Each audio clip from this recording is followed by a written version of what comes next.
62 años de la fundación de San Juan, no es poco.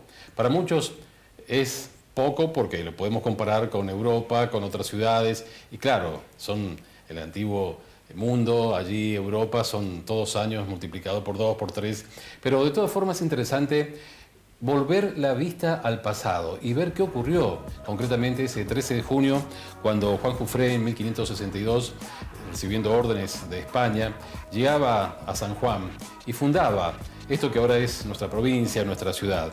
Hemos querido invitar a Federico Asís González, que está con nosotros, es director del programa de Universidad de Estudios Archivísticos y Documentales de la Facultad de Filosofía, Humanidades y Artes, doctor en Historia por la Universidad de Mar del Plata.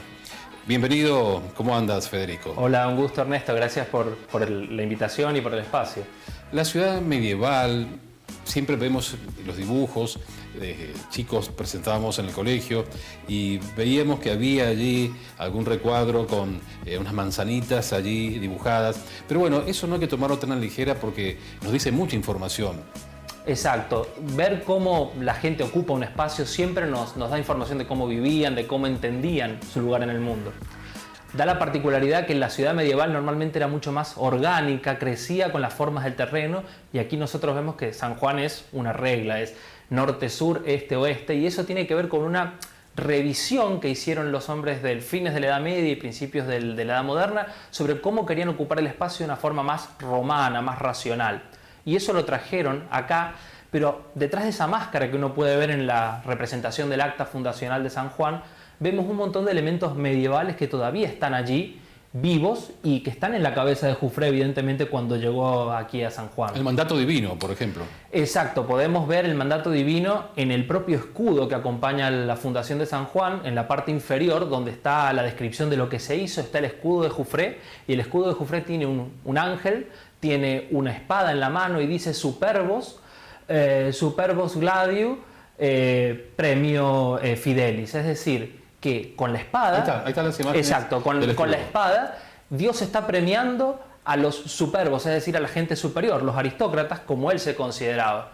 Y esa idea de que hay gentes de diferente condición por el nacimiento está en la propia fundación, porque dice Jufré, pregunté a los que estaban presentes, caballeros, soldados y población, es decir, primero los hidalgos, como era él, un rico hombre, digamos. Así es que la mentalidad medieval está atravesando toda la organización del primer San Juan.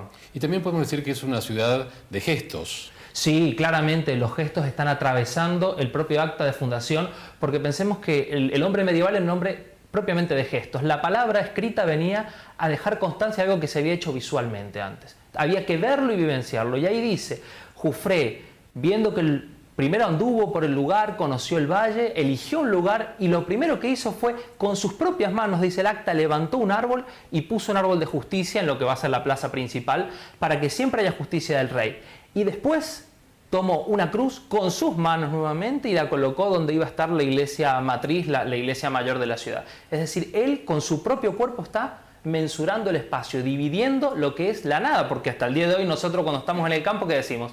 Estamos en el medio de la nada. Si no hay una ciudad, para el hombre medieval es la nada, no hay referencia. Y hay un lema inclusive allí en el escudo. Claro, que era el que hablábamos, el famoso Superbos que Jufré lo está colocando allí como lema propio, pero nos está hablando también de una mentalidad, es decir, él se consideraba el hombre que llevaba la cristiandad, es decir, que llevaba un mandato. Pensemos que los hombres en la Edad Media española, castellana, son hombres de la llamada Reconquista, es decir, hombres que avanzan contra el infiel.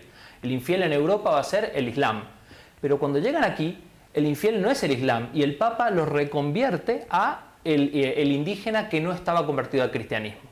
Entonces el famoso Santiago Matamoros de los españoles, aquí en América pasa a ser Santiago Mataindios. Y los ricohombres castellanos, venidos a América, llevan esa misma idea de la fe. En el acta fundacional de San Juan dice, fundé una ciudad para encomendar a los indios y enseñar y adoctrinarlos en la fe de la Santa Iglesia Católica. Es decir, lo primero y fundamental era llevar la fe, mover el cristianismo hasta el último confín del mundo. ¿Cómo fue la relación de Juan Jufré, sus tropas, su gente, con los aborígenes de aquella época? Evidentemente era una relación sumamente desigual y utilitaria. Si nosotros vemos el motor por el cual, según los historiadores, dedicados al americanismo, se llegó a Cuyo, fue buscando mano de obra para las poblaciones de la costa chilena, es decir, La Serena, el propio Santiago, para asegurar su supervivencia, mano de obra barata. Pero hay que entender también que ellos no consideraban que fueran animales ni nada por el estilo, es decir, la reconversión que se había hecho del indígena en la cosmovisión que traía el español eran que eran menores de edad, personas que no estaban llevadas a la madurez, y el español tenía la obligación de educarlos en la fe, y dice el acta fundacional de San Juan también, educarlos políticamente, enseñarles a vivir en la polis, en la ciudad, para ser un hombre completo. Pensemos que Aristóteles decía que el hombre era un animal político. Federico, vos sos docente universitario, pero quería preguntarte sobre, a nivel educativo, ¿se enseña bien la Fundación de San Juan a los chicos? Sobre todo cuando el 13 de junio siempre están los actos, los docentes, la maestra, la directora, pero ¿realmente se dice lo que pasó, se sacan los datos concretos, se aprende bien de lo que fue realmente la historia? Es difícil, digamos, porque cada persona que se para ante un alumnado hace su propio, digamos, cada maestrillo con su librillo, como dicen los españoles. Pero considero que muchas veces la historia se enseña de una forma anecdótica, como el acto, es decir, Juan Jufré llegó, los indígenas, de una forma caricaturesca, simplificando las cosas, y está bien como un primer conocimiento de las cosas para la primaria, sobre todo. Pero conviene problematizar, es decir, estas mentalidades que la gente traía, estas ideas para los chicos del secundario, podría enriquecer un poco y aproximarnos, que no parezcan robots o cosas de otro mundo. Pensemos que cuando San Juan se funda, hacía 70 años que se había terminado de conquistar Granada en el sur de España. Es decir, estamos prácticamente terminando un mundo muy antiguo, medieval, y empezando un mundo moderno que es el nuestro, y nosotros estamos en esa mezcla. Nuestras instituciones son mezcla de ese tiempo.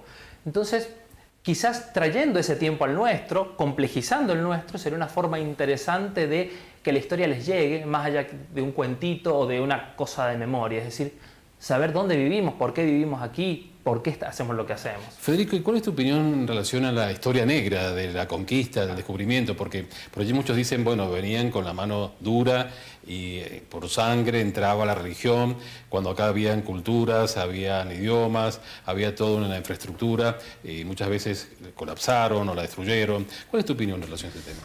Por un lado, pensemos que el tema de la leyenda negra es una leyenda que fomentan en su momento, en el conflicto entre protestantes y católicos, los Países Bajos, Holanda e Inglaterra, una interpretación de la empresa española. Pero, como todo historiador siempre dice, no hay que jugar con el tema del anacronismo de forma peligrosa, es decir, obligando a esa gente a pensar como pensamos nosotros. Esta gente del mundo medieval está curtida, pensemos de esta forma, en la confrontación con el diferente. Es decir, ellos están llamados por su Dios a llevar la fe y someter. Y el que no se convierte no es que sea un diferente en el pensamiento, es un hereje, es decir, no hay fuera de la religión. No se puede ser ateo en la Edad Media ni en el principio de la modernidad. Entonces esta gente hace lo que hace porque piensa como piensa. Es decir, nosotros hasta hace 50, 60, 70 años determinadas acciones considerábamos que eran normales y hoy día las vemos y decimos, pero qué barbaridad, ¿cómo podían hacer así con las mujeres, con los niños, con los viejos, lo que fuera? Entonces yo creo que la riqueza está en comparar, sin no decir esto es una porquería y nosotros vivimos mejor. Ver qué cosas estaban mejor en aquella época o peor, o ni siquiera en categorías de mejor o peor, complejizar, es decir, conocer otros mundos, como quien ve cómo viven en Indonesia, ver cómo se vive en esa época, entenderlo y decir, bueno, yo no quiero eso, considero que este es el tratamiento que debe darse al diferente, perfecto. Y por último, los 462 años. Hay que celebrarlo, hay que conmemorarlos, hay que darle mucho tiempo, mucha importancia o pasarlos rápido como un hecho histórico, pero que no nos toca muy de cerca porque fueron extranjeros. ¿Cómo hay que celebrarlo? Yo considero que en el caso americano es muy complicado hablar de una extranjería y una autoctonía puras, porque nosotros somos inevitable mezcla, para algunos decían crisol porque hay una fundición, pero en realidad conviven muchas mentalidades y cosas, y considero que la conmemoración del pasado es una forma de traerlo al debate. Si nos vamos a conmemorar y decir, qué bueno, qué malo fue Jufré y nada más, no vale de mucho. Pero si ese